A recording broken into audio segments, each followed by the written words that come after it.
Fala, meus amigos, tudo bem com vocês? Então, olha só. Nesta aula de hoje, vamos falar para vocês o seguinte, sobre as 10 etapas necessárias para resolver qualquer questão de física. Olha que interessante, senhores. Essas etapas aqui vão ter questões que você vai usar todas, tem questões que nós vamos usar menos, mas essencialmente todas vão estar presentes. Olha só, meus amores. Quais são as etapas que precisam ter em todas as questões? Algumas etapas elas vão parecer redundantes. São e não são. A primeira etapa é o seguinte, identificar as grandezas físicas. Esse critério de todos eles é o mais importante. E com base na identificação das grandezas físicas, você consegue saber o que usar, você consegue classificar qual matéria que é, consegue verificar no seu banco de memória qual questão, qual estilo de questão que é, qual técnica usar. Então, identificar as grandezas físicas, sim, é o primeiro passo, que é dos mais importantes para a resolução de qualquer questão. A segunda etapa é uma etapa que os alunos mais experientes não costumam errar tanto. Mas se você for aluno novo, talvez você possa errar um pouquinho, que é a capacidade de fazer conversão. Você precisa olhar para uma questão de física e olhar, na hora que você coleta os dados, observar se aquelas unidades estão compatíveis, sim ou não. Se elas não estiverem compatíveis, você precisa fazer as conversões. A terceira etapa, senhores, é uma etapa facultativa. Por que facultativa? Porque ela pode ou não ser necessária. Por exemplo, quer colocar os sinais. Vai ter questão, por exemplo, que quando você colocar, os valores vão ser positivos. Então, colocar o sinal pode não ser tão relevante. Mas vai ter questões que vai ter sinal positivo, sinal negativo, e aí você precisa fazer uma análise de sinais antes de começar a resolver. A quarta etapa é a parte do desenho. Ela também é uma etapa facultativa. Vai ter questões que vocês vão precisar desenhar mais, um circuito, por exemplo, uma questão de, coloca aqui, ó, de forças, colocar as forças. A ilustração da questão também faz parte da etapa da resolução. É claro que nem todas as questões se fará necessário uma ilustração. Ou, por exemplo, a primeira questão eu até vou ilustrar para vocês. A segunda eu vou ilustrar. A terceira não. São 3. Aqui estão vendo só 2. Depois a mágica vai vir para 3. Quinta etapa. Isso aqui é etapa só para a gente poder analisar. Se você tem dificuldade de interpretar a questão, possivelmente é porque você não faz as etapas anteriores. Essas etapas anteriores, elas são fundamentais para você poder perceber e compreender o que está sendo pedido, interpretar melhor. Então, se o seu problema é interpretabilidade, essas etapas, sim, elas são fundamentais. A quinta etapa consiste em você escolher a equação de resolução do problema. Por favor, não sejam afobados. O ato de você escolher uma equação usando o método MDQ, consiste em você o quê? Em você perceber e diferenciar uma equação da outra. Como você faz isso? Você tem que descobrir de qual parte aquela matéria que você está fazendo se encaixa. A partir do momento que você descobre qual parte aquela matéria funciona, aquela matéria está correlacionada, fica mais fácil de você escolher as equações. Então, o ato de escolher equação é um ato de inteligência, de estratégia. A equação ela vai ser escolhida quando você puder segregar e escolher exatamente a matéria que você está estudando. E quando você estuda a matéria, você consegue escolher a equação mais fácil. Por exemplo, olhou uma questão de, sei lá, de termologia. Tem que escolher a equação, tem que verificar. Pô, essa questão fala de quê? Dilatação? Vou pegar as equações de dilatação. Essa questão ela fala de calorimetria? Vou pegar as equações de calorimetria. Fala de gás? Vou pegar as equações de gases. E aí você tem que pegar as equações daquela matéria. Então, reconhecimento da matéria ajuda a gente a entender as equações a serem escolhidas. Próxima etapa, você vai até achar redundante, que é você substituir uma equação, resolver a equação e achar a resposta. Vamos lá. Essas 3 etapas aqui, elas são importantes na sua forma de construção. A primeira etapa é você substituir a equação. O que o aluno faz? O aluno um pouco mais experiente ou o aluno mais imaturo, que está nos dois extremos, ele já substitui na equação sem colocar a fórmula antes e comete um erro grave. Que erro grave é esse? Porque se ele não trazer para si mesmo a clareza das etapas que ele está realizando na resolução da questão, ele simplesmente pode causar um erro muito grave. Que erro muito grave é esse? Você faz uma questão, você substitui de qualquer jeito, não resolve a equação, acha mentalmente a resposta, você pode errar a conta. Quando você faz a etapa de você escolher a equação primeiro, você diz para a sua mente, você diz para a sua banca se a prova for discursiva, você diz para o seu professor do colégio se for discursiva, você se organiza melhor porque você sabe o que você está fazendo. Escolher a equação é um ato de inteligência. Substituir a equação é um ato de estratégia, porque quando você substitui, você tem clareza. Muito aluno, ele faz a equação mentalmente e já pula para a resposta. Essa etapa aqui impede que você erre conta. Porque, por exemplo, eu sou óculos de errar conta. Por quê? Porque às vezes eu quero economizar tempo e eu acabo perdendo tempo, porque eu pulo direto. Não pulem. Resolva a equação, passo a passo. Você precisa ter clareza e limpeza na hora de você resolver uma questão. Se for fazer para múltipla escolha de concurso, às vezes não vai ter espaço para você fazer tão organizado assim. Mas tentem treinar isso em vocês para você ter o maior grau possível de organização para que você não erre mais conta. Se fizer discursiva, tem que fazer assim. Prova discursiva se faz assim, ponto. Não faça diferente. Achou a resposta. Muitos alunos agora cometem um erro muito grave. Eles acham a resposta e não colocam a unidade. E o ato de você colocar a unidade ele é muito importante. Por quê? Porque ele evita que você caia em pegadinhas. Por exemplo, suponhamos que a questão pediu em metros por segundo e você calcula em quilômetros por hora. Se você não colocar a unidade, você naturalmente vai errar. Porque você não vai pensar em converter. Eu quero que você tenha o seguinte, toda questão precisa ter uma unidade. A unidade ela faz parte do processo. Então essas três aqui, elas são redundantes, mas elas são estratégicas. E colocar a unidade é fundamental. Você precisa saber o que você achou e a unidade que você achou.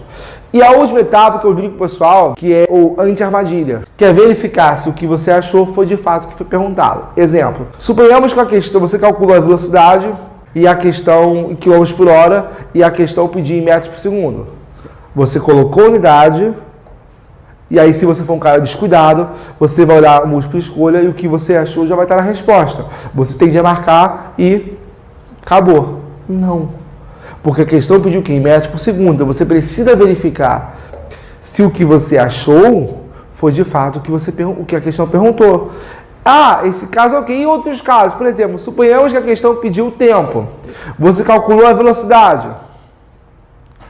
Se você não olhar, aí você na hora que você fizer a questão é uma questão trabalhosa, uma questão complexa, uma questão difícil, você calculou a velocidade e você já achei a resposta e marca lá. Mas não percebeu que a questão não pediu a velocidade, ela pediu o tempo, por exemplo.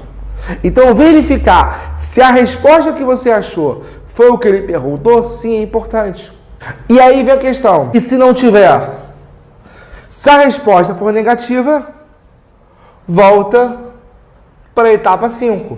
Escolhe uma nova equação. Se é claro que se for uma questão mais complexa. Se for uma questão, por exemplo, somente de conversão de unidade, por exemplo, eu achei 20 centímetros, a questão pede metro, converte para metro. Mas se não for uma questão apenas de conversão de unidade, volta para a etapa 5. Escolhe uma nova equação, substitui, resolve, acha a resposta, coloca a unidade e verifica. Fiz a mesma coisa, deu errado, o que eu faço? Escolho uma nova equação e começo. E é claro que essas novas equações, vale ressaltar, que geralmente para uma questão mais complexa, mais difícil, mais elaborada, ela vai ter várias equações durante o processo. Então, por isso que voltar à etapa 5 se faz fundamental. Por isso, esse roteiro que eu mostrei para vocês é um roteiro estratégico. Ele tem todos os passos que precisam existir numa questão de física. É claro que o aluno mais experiente, o aluno com mais conhecimento, com um pouco mais de maturidade, ele consegue até pular algumas etapas dessa. Mas eu não aconselho a vocês, porque todo mundo acha que faz parte desse grupo de alunos. Já gravei alguns vídeos para vocês falando que vaidade é um pecado grave e custa vaga. Não seja vaidoso, não seja arrogante e sigam as etapas que elas vão dar muito bom para você, beleza? E eu separei 3 questões, coloquei 2, depois a mágica do quadro do passe de mágica vai aparecer a terceira. E nós vamos entender como é que essas etapas elas funcionam para uma questão específica, beleza? E esse processo tem que ficar muito claro para você. Eu vou fazer passo a passo as etapas e é claro que com o tempo a gente vai tentar reduzir esse passo a passo, esse time de passo a passo, mas sim, eles vão ficar claros para vocês, beleza? Vamos à questão. Um corpo ele está inicialmente a 108 km por hora, então a velocidade inicial dele vale 108 km por hora. Ele pisa no freio com a aceleração de 5 metros por segundo ao quadrado. Então eu quero descobrir o tempo que ele vai gastar até parar. Então se ele para, nós sabemos que a velocidade final é 0. Beleza? Primeira etapa, identifiquei as suas grandezas e respectivas unidades. Tem muito aluno que não coloca as unidades, o que é um erro grave. Segunda etapa, vamos verificar e fazer as conversões. Se você olhar o problema, aqui nós temos o quê? O metros por segundo ao quadrado. E aqui nós temos o quê? O quilômetros por hora. Essas unidades não são compatíveis. Como elas não são compatíveis, eu preciso fazer o quê? Passar de quilômetros por hora para metros por segundo. Como que eu faço isso? Vamos lembrar. Para passar de quilômetros por hora direto para metros por segundo, eu vou dividir por 3,6. Isso aqui vai dar 30. Então, agora que a gente fez isso aqui, todas as unidades estão alinhadas. Etapa 3. Colocar os respectivos sinais. Vamos entender o que isso quer dizer. Esse corpo aqui, ele está freando. Se ele freia, o movimento é retardado. O que isso quer dizer? Que o sinal da velocidade e da aceleração são diferentes. Ou seja, por exemplo, se a velocidade for positiva, a aceleração vai ser negativa. Então, coloquei os dados. Quarta etapa, coloquei os sinais, perdão. Quarta etapa, desenhar e colocar as forças, colocar os vetores. Desenhar. Vamos desenhar o que está acontecendo aqui, para a gente tentar entender melhor. Eu tenho um corpo simpático, o tio não desenha muito bem. O tio liga para isso? Claro que não. E eu também recomendo que vocês não liguem. Aqui, ó, o corpo ele estava inicialmente a 30 metros por segundo e ele parou. Velocidade final 0. E nós sabemos que a aceleração vale quanto? Eu desenhei o que ele falou. Podia desenhar? Não. Eu desenhei apenas para forçar para vocês que a etapa de construir visualmente um problema se faz muito necessário para ajudar a compreender a interpretação. Se você tem problema de interpretação, desenhar ajuda. Etapa 5, escolher a equação. Para nós escolhermos a equação, nós temos que verificar o quê?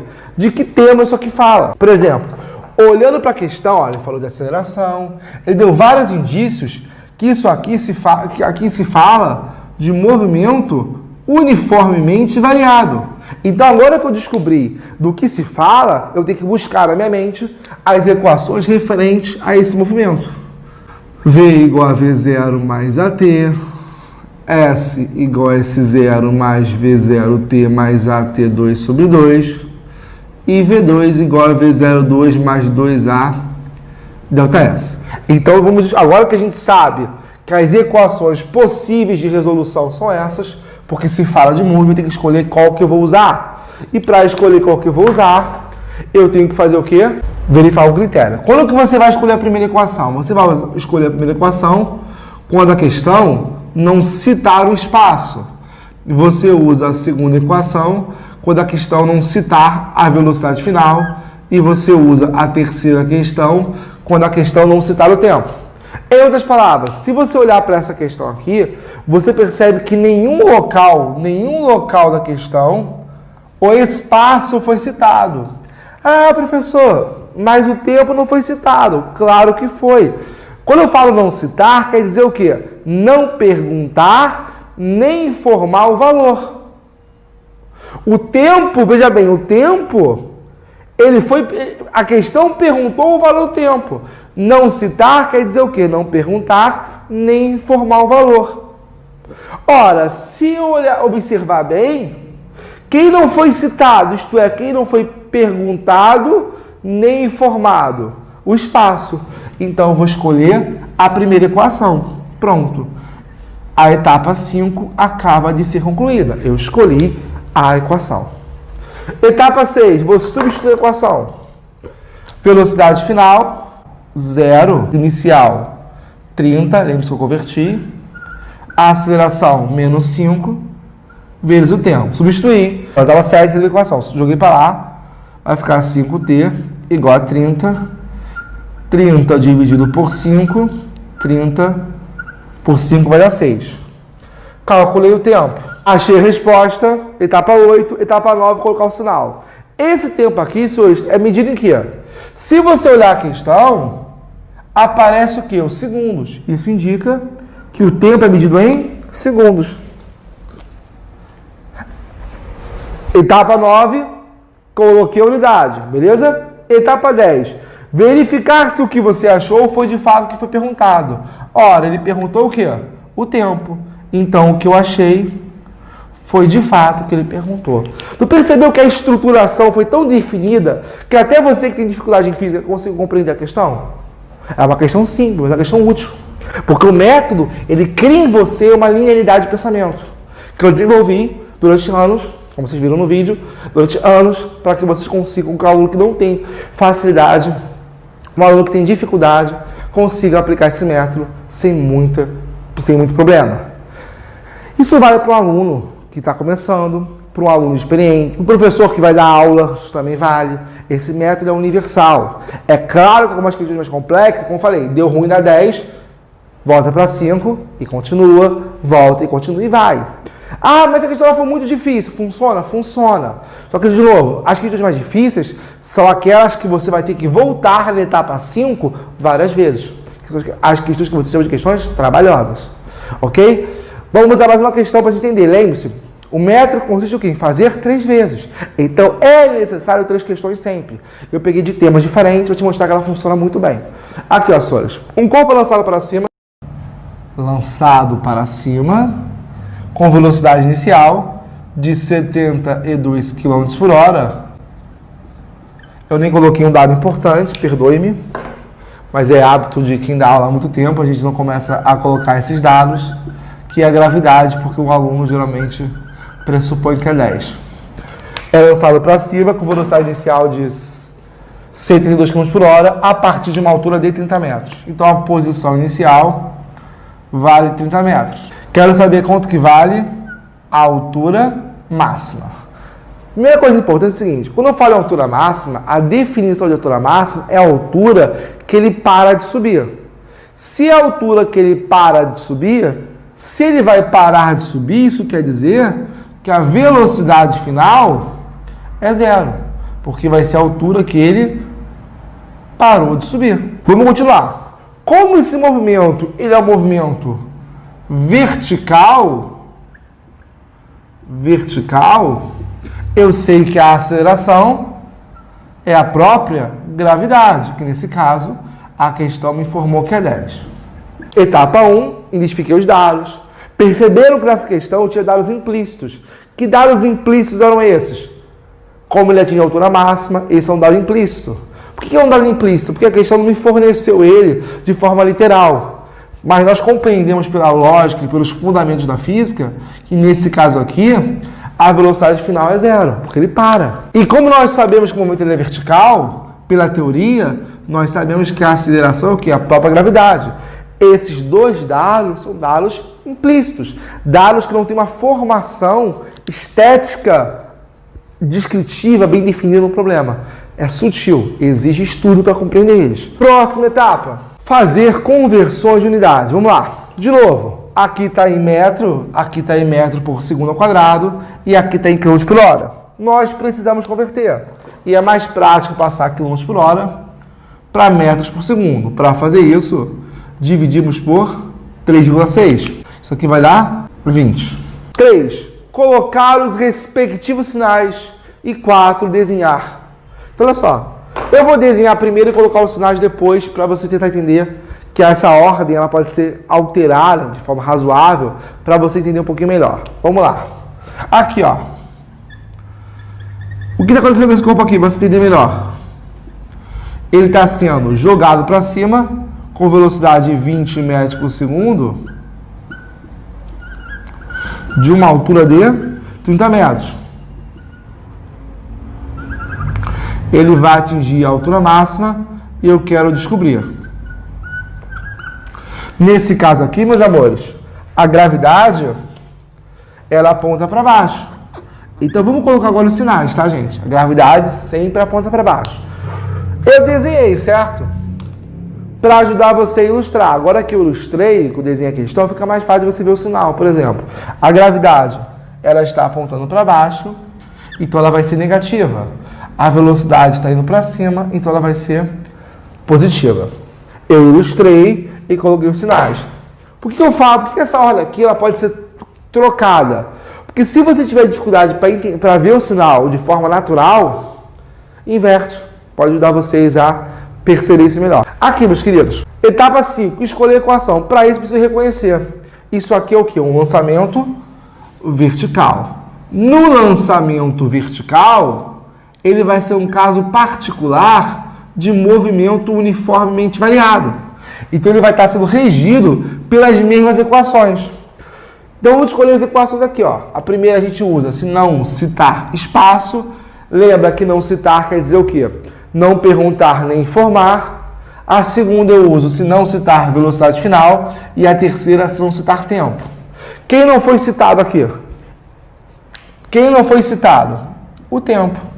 Então, a gente vai usar a última, Torricelli. Escolhi a equação, etapa 5.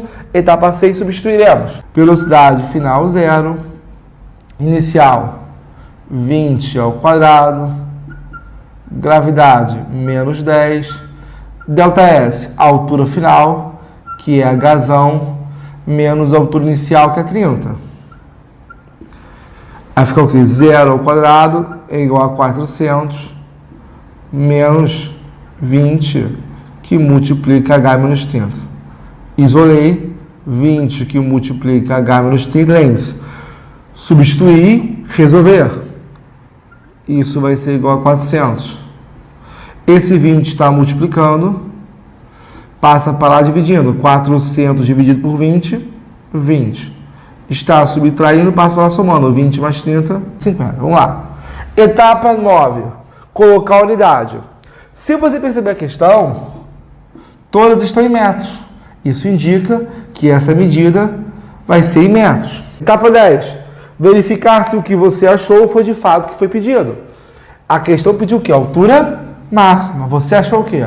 A altura máxima. Sim, a questão está fechada. Agora no passo de mágica, o quadro vai sumir e aparecer mais uma questão. Salar de dedos, alatanos.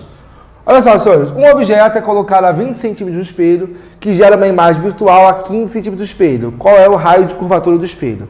Vamos lá. A posição do objeto, a gente vai notar, é o P. A posição do objeto é 20 centímetros. Gera uma imagem, que é o P', de 15 centímetros. Eu quero saber qual é o raio de curvatura do espelho. Vamos lá, meus amores. Lembra que eu falei para você que a parte mais importante é perceber as coisas? Essa é para que a gente fala de óptica. Óptica com P, tá, gente? Espelho. Para quem não estudou óptica, isso aqui pode ter história para vocês. O P é a posição do objeto e o P' é a posição da imagem, beleza? Posição do objeto, posição da imagem. Próxima etapa, fazer as conversões de unidades. São necessárias? Claro que não. Ambas estão em centímetros. Essa etapa não é útil. Etapa 3, colocar os respectivos sinais. Vamos lá, meus amores. Um pouquinho de teoria de óptica. Quando o objeto ou a imagem é real, o sinal é positivo. Quando o objeto, a imagem é virtual, ela vai ser o quê? Ela vai ser negativo. Aqui nós temos o objeto real. Como o objeto ele é real, o sinal ele é positivo. Aqui nós temos a imagem. Como ela é virtual, o sinal ele é negativo. Ah, professor, eu não sei óptica, eu não lembro de óptica, nunca vi óptica na vida. Tudo bem. Não fica preso à questão de óptica. Fica preso à aplicabilidade do método. Veja bem, o importante dessa questão, mas eu não sei óptica, eu nunca vi óptica na vida, eu nem sei o que você está falando, não importa. A aula de hoje é para te ensinar as 10 etapas do método, ok? Então, olha só, colocar os respectivos sinais, coloquei, desenhar. Não vejo particularmente necessidade dessa questão desenhar. Lembra que eu te falei que algumas etapas são facultativas? Essa é uma delas. Eu não preciso desenhar. Próxima etapa, eu vou escolher a equação, olha só. Eu sei que isso aqui é óptica e é espelho. Eu vou usar a equação clássica do espelho esférico. 1 sobre F é igual a 1 sobre P mais 1 sobre P'. Vamos aqui, ó.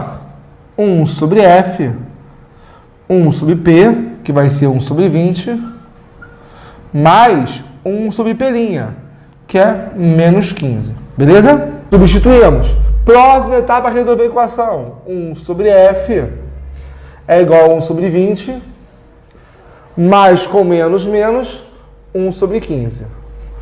Vamos aqui, senhores, tirar o mínimo. Eu vou tirar o MMC entre 20 e 15. O MMC entre 20 e 15, se você fatorar aqui bonitinho, ó, 20 e 15. Por 2, 10. Repito, 15. Por 2, 5. 15. Por 3, 5. 5. Por 5, 1. 2 vezes 2, 4. 4 vezes 3, 12. 12 vezes 5, por 60. Então, 60 MC. 60 divididos por 20, 3. 60 dividido por 15, 4. 3 vezes 1, 3. 4 vezes 1, 4. Vai ficar 1 sobre F, 3 menos 4, menos 1 sobre 60. Cruzado, F vai ser igual a menos 60. Calculamos o F. Substituímos na equação, resolvemos, achamos a resposta. Próximo passo, colocar o quê? Colocar um sinal. Como as distâncias estavam em centímetros, sinal não, unidade, perdão. A resposta vai estar em centímetro. Etapa 9, colocamos unidade. Etapa 10, verificar se o que você achou foi de fato o que foi perguntado. Você achou o quê, senhor? O foco. O que vai ser o foco? Isso aqui é a distância focal. E a questão pediu o quê? O raio de curvatura. De fato, o que você calculou foi o que ele pediu? Não, então eu vou voltar. Ó. Eu volto para a etapa 5. Eu vou escolher uma nova equação. Que equação é essa? Eu sei que o raio de curvatura é o dobro da distância focal. Substituo. A distância focal é 60. 2 vezes menos 60, menos 120. Achei a resposta, coloco unidade. Estava em centímetro, vai continuar em centímetro. Verifico. Ele pediu raio de curvatura? Sim. Então achei a minha resposta final. Tu percebeu? A etapa 10, quando ela não é finalizada, eu volto para a etapa 5. A única exceção que eu não vou voltar para a etapa 5, se digamos, ele perguntasse, por exemplo, calcule a distância focal em metros. Não preciso, basta o quê? Transformar centímetro para metro. Mas como nesse caso ele perguntou uma outra coisa e eu não tinha calculado ela, eu volto para uma etapa 5 e resolvo para baixo. Se eu calculasse isso e não fosse o que ele pediu, voltaria para a etapa 5 e faria de novo. Tranquilo, gente? Essas são as etapas que toda questão de física tem.